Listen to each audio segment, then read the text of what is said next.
지금 제가 말씀드린 대로 출애굽기 34장 5절에서 9절 말씀에 근거해서 하나님 이름과 관련된 속성들이라는 주제의 말씀을 제가 전해 드리겠습니다. 자, 성경에서는요, 성경의 어떤 문맥을 통해 가지고요, 성경 전체의 큰 그림을 볼 수 있는 군데가 여러 군데인데 이것이 대표적인 구절이에요. 영적인 진리와 교리적인 진리를 동시에 우리가 알 수가 있죠. 창세기 3장 1절에서 8절이라든지 4장 1절에서 2절이라든지 창세기 12장 1절에서 2절이라든지 22장 1절에서 14절이라든지 창세기 40장 통해서 여러 가지를 우리가 알 수가 있어요. 창세기 40장에서는 요셉의 모습이 나와 있어요. 자, 그리고 이 교리가 계시되는 부분, 즉 영적인 진리가 집중적으로 드러나는 부분에 대해서는 사람들의 전통이나 학자들의 의견이 침투해서 오염시키지 못하도록 여러분들의 마음을 굳건히 지켜야 돼요. 자, 그리고 출애굽기 34장 7절에서는 죄들을 사하심으로 인하여, 이것이 굉장히 중요한 말인데 신약에서 여러 군데 인용이 됐어요. 오늘은 이것이 핵심적인 내용입니다. 죄들 사함으로 인하여 그랬어요. 자, 성경적으로 하나님께서는요, 직접적으로 이 지상에 내려오신 적이 없어요. 성육신 이전에 예수님께서 내려오신 거예요. 여기서도. 성육신 이전에. 그리고 육신을 입고 이 땅에 처음으로 강림하셨을 때가 초림 때의 사건이에요. 그 디모데전서 3장 16절에서 경건의 신비라고 그러죠. 육신을 입고 이 땅에 오신 거. 두 번째 육신을 입고 강림하신 사건이 있을 때 지상재림이에요. 앞으로 이제 아마겟돈 전쟁으로. 자, 하나님의 이름과 속성 관련된 속성들을 단어 하나하나 우리가 이제 알아보죠. 첫째는 자비롭고 그랬어요. 첫 번째로 언급된 하나님의 속성인데 가장 중요하고 본질적인 하나님의 속성인데 하나님께서 모든 종류의 사람들을 다루고 계시죠. 그런데 자비로움을 갖고 계세요. 이 속성이 없으면 하나님께서 사람들을 다루실 수가 없어요. 왜? 하나님이 기준에 안 맞으니까 다 죽이 없어야 돼요. 하나님이 이제 자비가 다했을 때에 노아의 홍수로 인해서 노아의 8명의 가족을 빼고는 어린아이들까지도 다 물에 빠져서 죽였어요. 익사됐어요. 이것도 성경적으로는 하나님이 자비가 끝난 거예요. 다 전멸을 시켰으니까. 그리고 하나님이 자비가 다 했을 때, 끝났을 때 창세기 19장에서는 소돔과 고모라에서 어른들, 아이들 것이 다 불에 타 죽었죠. 롯과 두 딸을 비롯해서는 제외하고는 다 죽었어요. 롯의 아내는 뒤로 소금 기둥으로 변해버렸고, 하나님의 자비가 다했을 때 여자들이 강탈당했어요. 바빌론 군대에 의해서. 또 남자들은 나무에 못 박혔고, 하나님의 자비가 영원히 지속된다는 말씀은 무엇이냐면은 이 세상에 태어난 모든 세대에게 하나님의 자비가 적용된다는 말씀이에요. 하나님의 자비는 이렇게 적용이 되는데요. 어떤 때는 어린아이가 생명을 잃어버리는 것, 죽는 것이 하나님의 자비예요. 열왕기상 14장 12절 13절에서는 이 여호람 왕이 잘못하니까 그 아들 어린 아이만 무덤에 들어갔어요. 장사가 되고 나머지는 무덤에 묻히지 못하고 다 원수들에서 칼에 맞아 죽거나 활에 맞아 죽거나 짓밟혀 죽고 만 거죠. 무덤에 들어갈 수가 없었다 이거예요. 자, 그리고 또 파라오가 군대를 이끌고 출애굽하는 이스라엘 백성을 따라오다가 홍해에서 물에 빠져서 몰살하고 있었죠. 익사한 거. 그것도 하나님의 자비예요. 그 하나님의 자비가 없었으면 이스라엘은 물 가운데서 도루포로가 될 뻔했다 이거예요. 고고학자들이 사진 찍은 걸 보니까 그 당시에 물에 빠졌던 저 수레바퀴가 녹슨 게 지금도 사진으로 보이더라고요. 그 수레바퀴가 아직까지 썩어서 없어진 게 아니에요. 그러니까 이게 물벽으로 이렇게 수백 미터도 넘는 이 물벽이 이렇게 쳐가지고서 통과시켰는데 그 가운데로 파라오가 군대를 대동하고 쫓아 들어왔을 때에 하나님께서 몰살시킨 게 하나님의 자비라 이거예요. 세상적으로 이해할 수가 없죠. 잔인한 하나님으로밖에 이해할 수가 없어요. 또 하나님의 자비가 있었기 때문에 여러분들이 지금도 여전히 매 순간마다 숨을 쉬고 먹고 마시고 잘 수 있는 것이에요. 이 땅에 사는 모든 사람은 종족이나 피부 색깔이나 혈통이나 민족이나 국가를 초월해서 하나님이 자비가 있기 때문에 매 순간마다 살아갈 수가 있어요. 하나님의 자비가 있기 때문에 어떤 사람도 하나님의 자비가 없이는 살아갈 수가 없어요. 매 순간마다 숨 쉬는 것조차도 하나님의 자비에 의해서 허락을 받아야만 숨을 쉴 수가 있는 것이에요. 수면장애가 있는 사람들 있죠. 무호흡증 환자. 인공호흡기를 끼죠. 그 자체도 하나님의 자비예요. 공기가 차단돼 봐요. 끼나 마나죠. 그것도. 어떤 국가도 하나님의 자비가 없으면 세워질 수가 없어요. 하나님께서 하시는 모든 일 위에는 하나님의 부드러운 자비가 있는 것이에요. 하나님께서 의로운 사람에게도 불의한 사람에게도 자비로우신 분이에요. 하나님께서 하시는 모든 일 위에는 늘 하나님의 자비가 따르고 하나님께서 어떤 사람을 다루실 때에 그 사람에게 자비를 베푸시지 않고는 다루시질 않아요. 하나님께서 사람과 관계를 맺으실 때에도 하나님의 자비야말로 첫 번째 그분의 또 가장 뛰어난 그분의 속성이에요. 예레미야 3장 22절에 보니까 주의 자비하심으로요 우리가 진멸되지 아니하였으니 그의 긍휼히 여기심이 사라지지 아니하였음이니이다 이렇게 말하고 있어요. 이 땅에 숨을 쉬고 있는 모든 남녀가 다 주의 자비가 없다면 숨을 쉴 수가 없어요. 질식해서 죽게 돼 있다 이것이요. 자, 그리고 하나님의 이름과 관련된 두 번째 속성이 하나님의 은혜로우심이에요. 은혜로우심. 자, 이 은혜로움은 그분의 자비의 바로 윗단계예요. 그분의 자비의 윗단계예요. 자비는 대부분이 부정적인 대상에게 적용이 되지만은 시편 136편은 부정적인 면들로 이루어지고 있어요. 부정적인 면들로. 그리고 은혜로움은 하나님의 자비만으로는 줄 수 없는 특권을 우리에게 주시는데 정죄받은 어떤 사람의 생명을 죽음에 넘겨주는 것이 하나님이 자비라면은 이 자비와 함께 따라오는 것이 은혜로움인데 은혜로움으로 인해서 죄를 지은 죄인이 풀려날 수도 있고 선한 것들로 공급을 받을 수도 있어요. 이 아방이요. 굉장히 사악한 왕인데 그가 하나님께 돌이키니까 당장 멸하지 않고 수명을 연장해 주시고 심판은 유예를 해 주셨어요.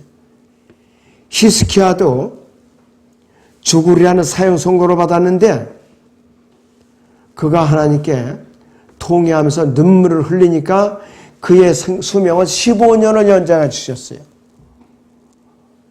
근데 좋은 것만은 안 썼어요. 좋은 것만은 아니에요. 바벨론에서 온 사신들에게 창고로 다 드러내 보여준 거예요. 결과적으로 바벨론 포로를 예언을 준비한 그 도구가 되고 만 것이에요. 히스키야를 통해서.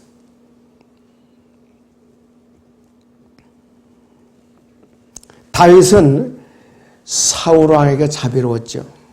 무피보셋에게는 은혜로웠어요. 하나님께서는 롯에게는 자비로우셨지만은 아브라함에게는 은혜로우셨는데 하나님의 은혜가 없이는 절대로 자비를 받을 수가 없어요. 자, 은혜가 없이 자비를 받을 수는 있지만은 자비가 없는 상태에서는 은혜를 받을 수가 없다 이것이에요. 그렇게 자비가 전제가 되어 은혜가 형성이 되는 거예요.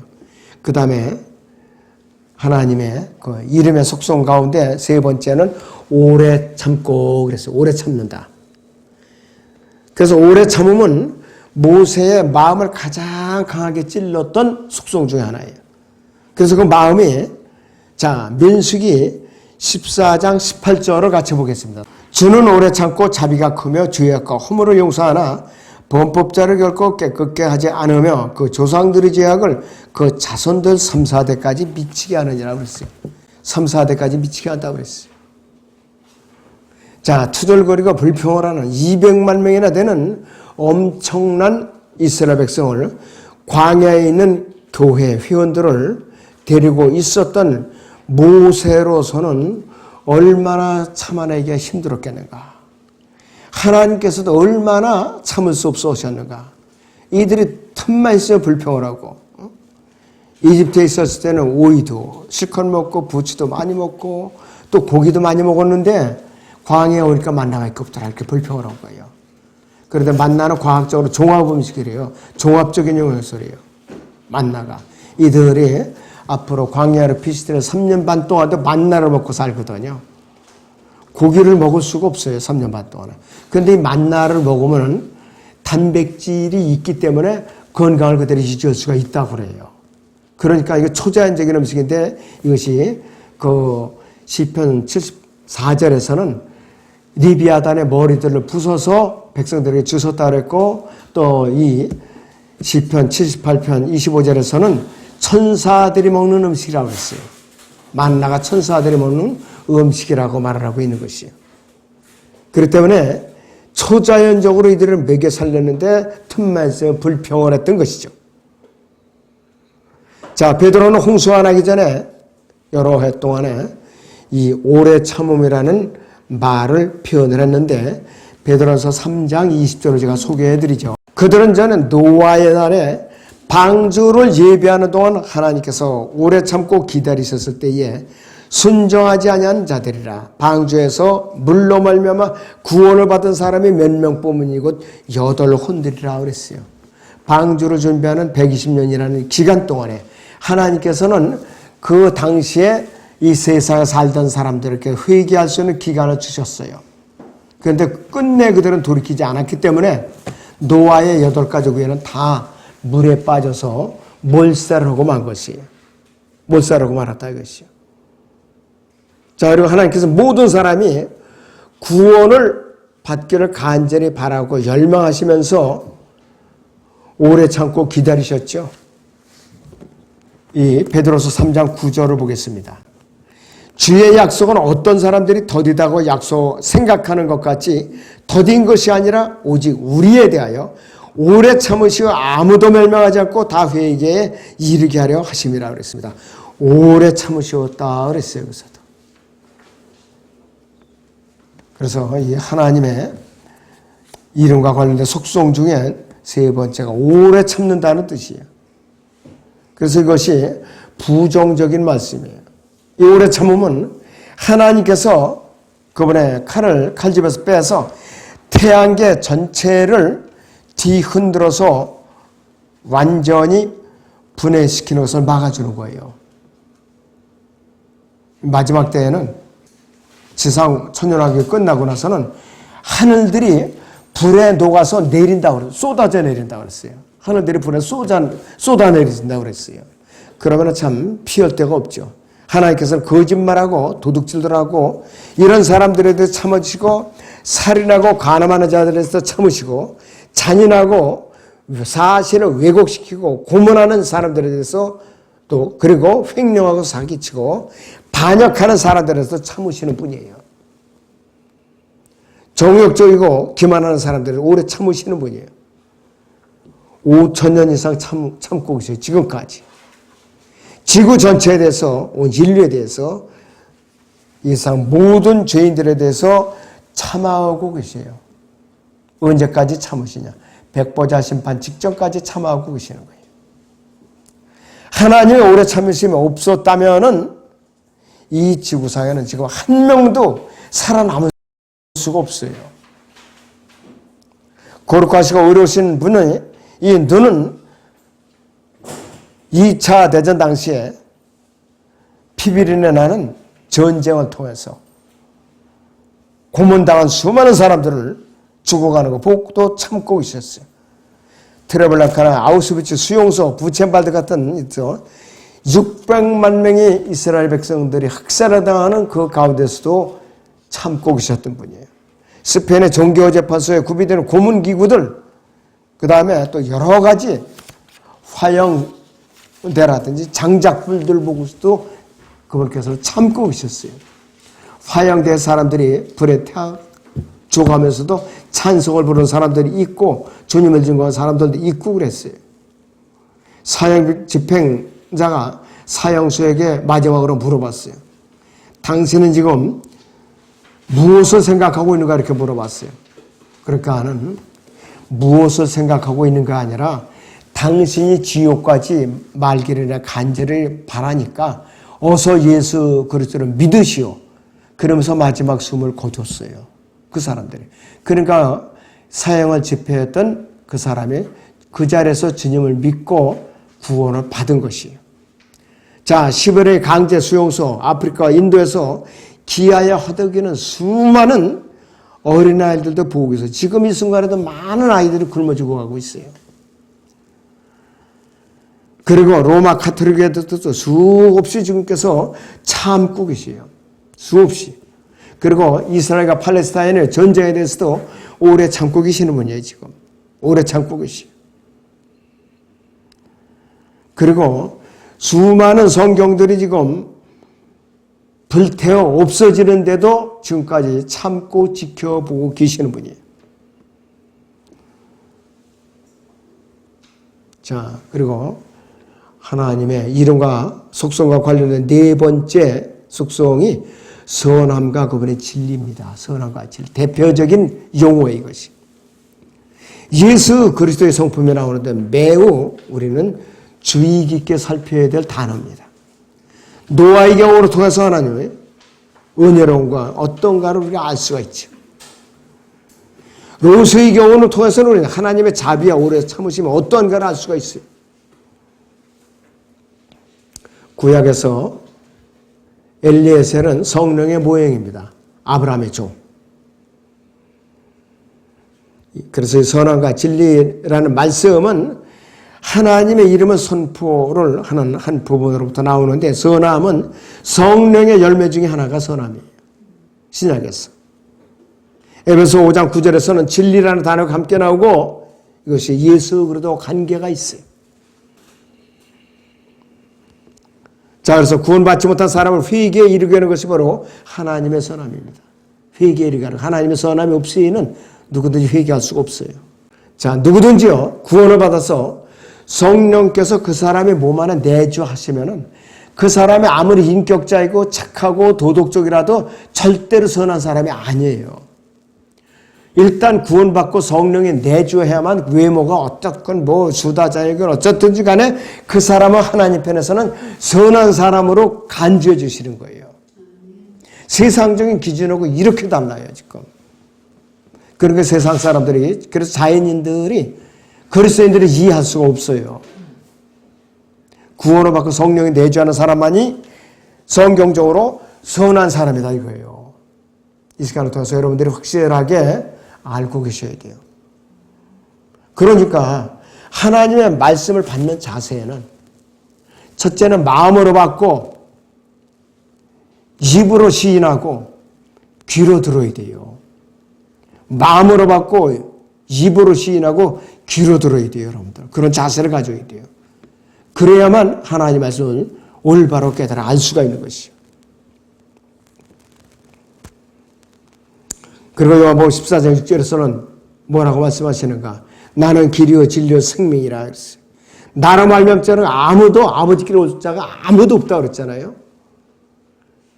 그리고 사도행전 4장 12절에서는 그러므로 다른 이에게는 구원이 없나니 그랬어요.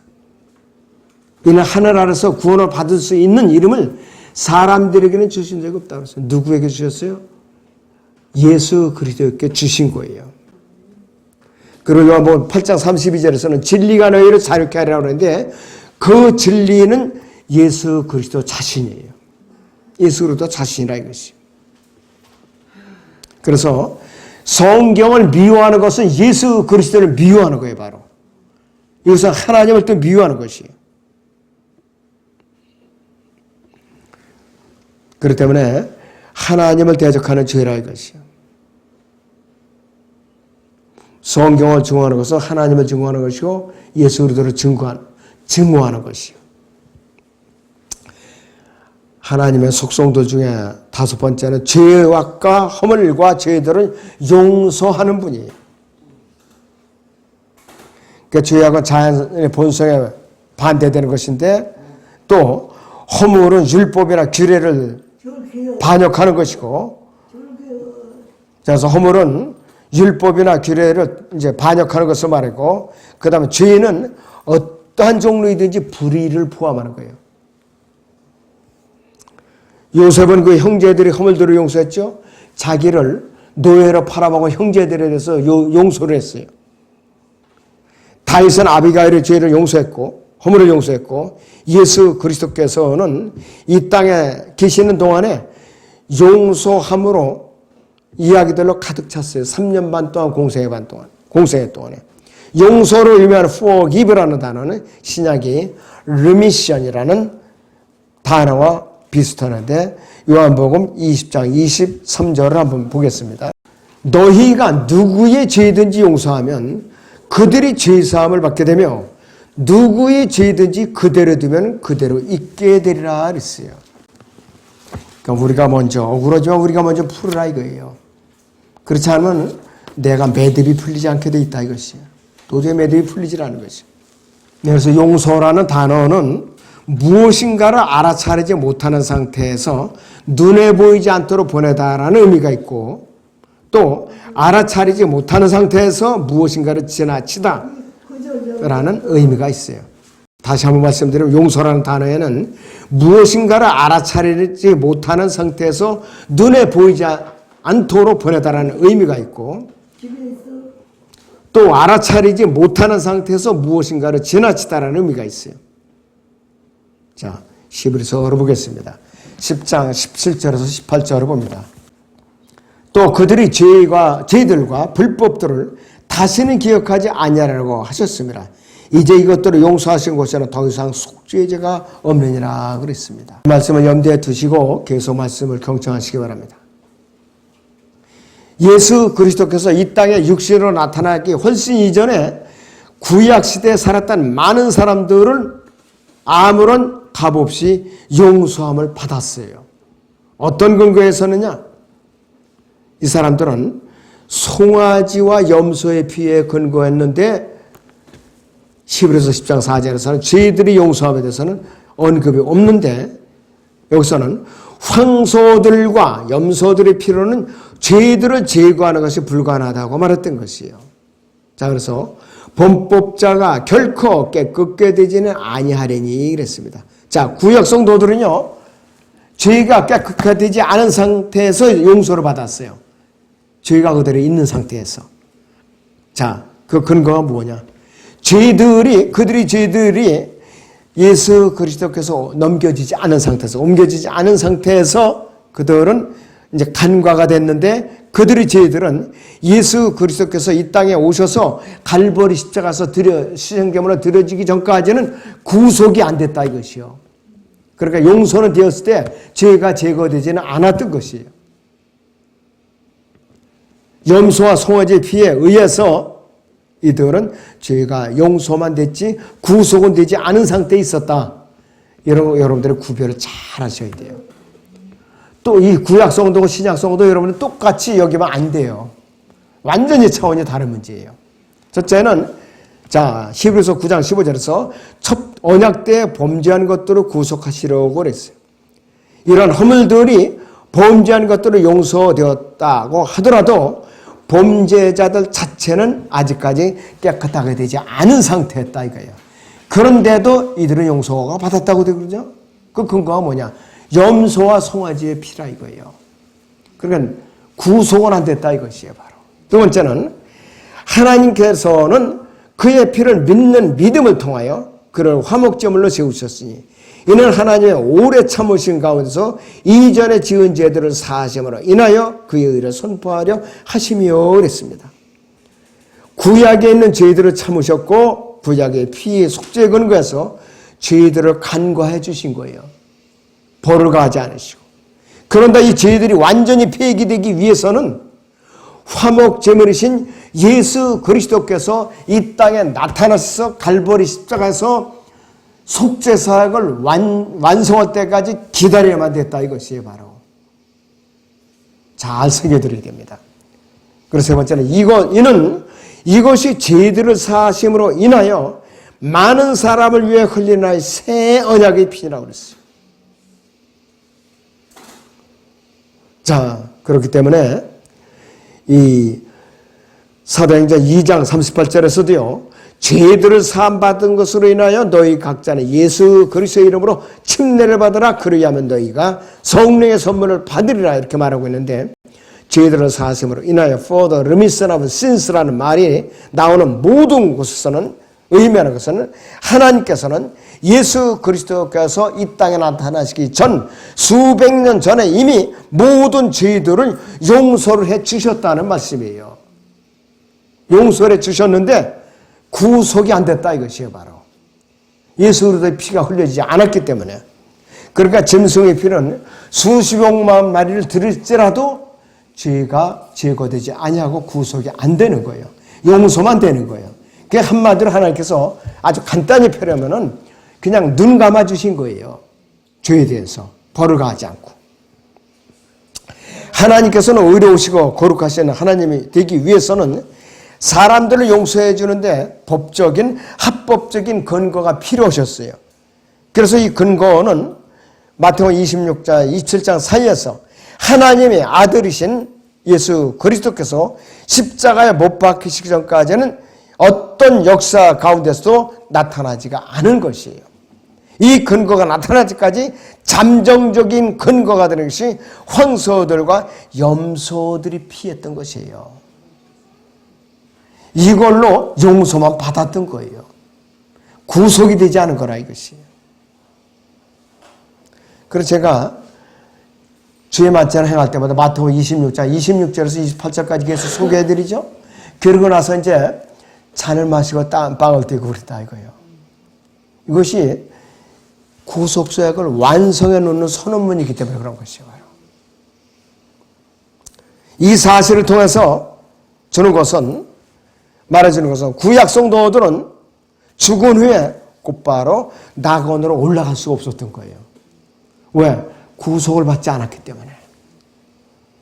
하나님은 직접 대면할 수가 없었어요. 그래서 지하에 있는 지옥의 반대 맞은편에는 지하에는 아브라함의 품이라는 낙원이라고 하는 중간 상태로 가서 이 아브라함의 품에서 쉬고 있었던 것이에요. 예수님께서 이들을 품어서 셋째 아들을 낙원으로 데려 올라가기 전까지는 그 상태에 있었던 거예요. 바로 구약시대에 어떤 사람이 구원받았을 때에는 그가 영원히 거룩하게 된 것이 아니라 또 그는 성령으로 거듭나고 예수 그리스도의 피로써 혼의 구속을 못 받았기 때문에 새로운 출생, 거듭남을 경험하지 않고 그 상태에서 그냥 성도가 된 것이에요. 주님께서 눈 감아준 성도가 된 거예요. 한마디로. 하나님께서 그를 받아주신 것은 어떤 근거냐? 약속호흡이라는 근거를 받아주신 거예요. 약속호흡. 염소와 송아지 피로 그들이 죄를 용서만 해주신 그 약속호흡의 근거에서 그들을 갖다 받아주시고 성도로 불러주신 거라 이것이요. 그러니까 죄는 용서가 됐지만은 구속은 안 됐다 이것이요. 자, 죄는 이제 제사장을 통해서 짐승의 머리에 안수해서 짐승에게는 넘겼지만은 어떻게 되느냐? 중생하지 않았다 이것이요.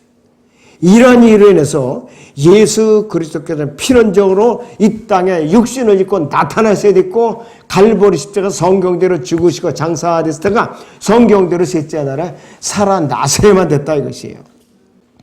완전한 제물로 드려지셔야만 됐다 이것이에요. 히브리서 9장 12절을 보겠습니다.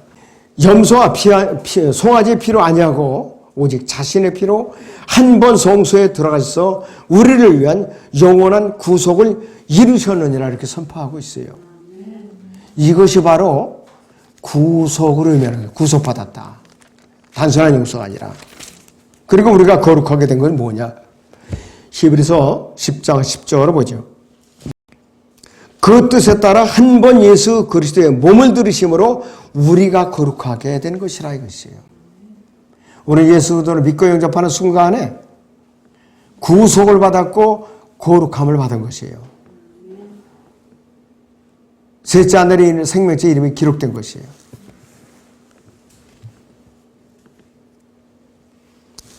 그렇기 때문에 죄들을 사하심으로 인하여 라는 말씀이 나오는 어떤 것에서도 죄들을 용서받기 위하여라는 의미로 번역된 것이 한 군데도 없어요. 신구약에 어디도 없어요. 그리고 신구약 성경 어디에도 물침례가 죄를 용서하는데 영향을 미쳤다는 말은 한 군데도 없어요. 침례를 받기 전에 죄들은 이미 용서가 된 거예요. 이미 용서가 된 거예요. 죄가 용서된 사람만이 침례를 받을 수 있는 자격이 있는 것이요. 아나니아조차도요. 사도 바울에게 말할 때 죄사함 받기 위해서 침례를 받으라고 실수를 하지 않았어요. 정결례를 의미해서 죄를 씻으라고 그랬어요. 이미 아나니아가 사울을 만나러 갔을 때는 그는 구원받은 상태에 있었기 때문에. 마가복음 1장 4절에서 죄들을 사함받은 것으로 인하여라는 의미는 어느 누구에게도 결코 그들의 죄들을 용서받기 위해서 침례에 순종하라는 말이 절대로 아닙니다. 그래서 매번 이 구절에 나올 때마다 마태복음 26장 38절이나 1장 4절이나 사도행전 2장 38절이나 이런 데서 이미 그들의 죄들이 용서된 사실로 인해서 물침례 순종을 받으라는 것이에요. 구원받지 않은 사람은 수백 번 물침례 받아도 소용없어요. 무효예요. 무효라 이것이에요. 어떤 사람들은 물침례야 여러 번 들었다 나온 사람도 있어요. 그런데 또 물어보면 구원 간증이 안 나와요. 그건 거듭나지 않은 사람이에요. 예수 그리스도께서 이미 유대인들이나 이방인들, 온 세상 모든 죄인들을 위해서 갈보리 십자가에서 희생제물로 드려졌기 때문에요. 아직도 민족적으로 자신들의 메시아이신 예수 그리스도를 거부하고 있는 이스라엘 민족은 큰 환난 기간에 예수 그리스도 이름으로 침례를 받고 죄 씻음을 받아야만 성령을 받을 수가 있는 거예요.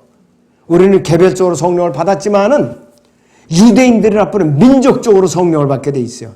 민족적으로 침례를 받게 돼 있어요. 이들은. 지금도 유대인들은 유대교를 믿고 있어요. 예수님을 안 믿어요. 그렇기 때문에 지금도 하나님께서 팔레스타인 이스라엘 전쟁도 하나님께서 다루시는 전쟁이에요. 이것도. 아이들도 무참하게 죽게 만들고 하나님의 이것도 섭리 안에 들어가 있는 전쟁이라 이것이에요.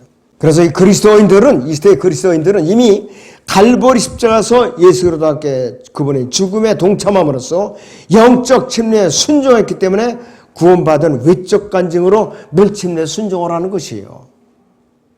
그 의미로서. 저렇게 34장 7절 하반절에 보면은 죄악을 그 자손들과 그 자손들의 자손들 3, 4대까지 미치게 하느니라고 했어요. 이 징계는 뭐냐? 우상 숭배의 죄를 다루고 있는 건데 이것은 출애굽기 34장 10절에서 16절에 죄악에 대해서 이들이 죄들에서 소상하게 나오고 있어요. 유대인들은 다른 모든 민족들과 분리되어 있기 때문에 우상 숭배에 대한 징계가 특별한 것이에요. 하나님 외에 이들은 어떠한 우상도 섬겨서는 안 되는 것이에요. 그럴 때는 구약에서는 이들 우상 숭배로 전 세계로 흩어졌어요. 신약에서는 그들이 메시아 왕으로, 그들이 선지자로, 또 어린 양으로 오신 예수 그리스도를 민족적으로 거부하고 갈보리 십자가 못 박았기 때문에 이들은 어떻게 되냐? 아직도 디아스포라 민족으로 또 오돌이 생활하고 있는 것이에요. 팔레스타인에 그래서 언제든지 전쟁이 이렇게 일어나고 있는 것이에요. 이때까지 하나님께서는 이 다른 이방인들이 우상 숭배하는 것에 대해서는 눈 감아 주셨겠어요. 갈보리 십자가 이전까지 이방인들은 눈 감아 주셨어요. 유대인들은 눈 감아 주신 적이 없어요. 왜? 구약에서 이미 그들에게 지침을 주셨기 때문에. 그러나 하나님께서는 이스라엘이 우상 숭배하는 것에 대해서는 그가 누구였든지 결코 눈 감아 주신 적이 없어요. 반드시 징계를 받았어요. 다윗도요. 바세바가 간음하고 나서 전염병으로 7만 명이나 백성이 떼죽음을 당했어요. 7만 명이나. 그리고 그는 하나님의 특별한 자비에서 살아남을 수가 있었던 것입니다.